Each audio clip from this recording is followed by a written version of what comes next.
2 bulan usai perhelatan Pekan Olahraga Provinsi Porprov 10 Lubuk Linggau, namun janji Wali Kota Lubuk Linggau yang akan memberikan bonus kepada atlet asal Lubuk Linggau yang berhasil meraih medali belum juga terlaksana.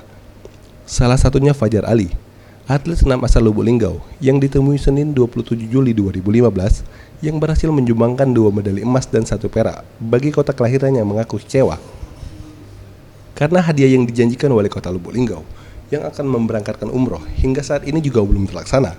Kalau bonus dari Porprov waktu di Lubuk Linggau, dari Lubuk Linggau sendiri sih belum ada pencairan bonus. Terus kalau sempat dengar dari media lain juga kalau nggak salah itu ada umroh ya, tapi kemarin sempat dikonfirmasi ada umroh setelah pertandingan.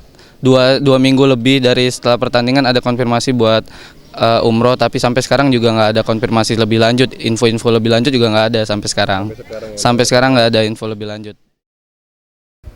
Ia berharap pemerintah Kota Lubuk Linggau segera memberikan bonus pada atlet-atlet yang telah berhasil meraih emas pada Pekan Olahraga Provinsi Sumatera Selatan ke-10. Reza Dinata, Sriwijaya TV.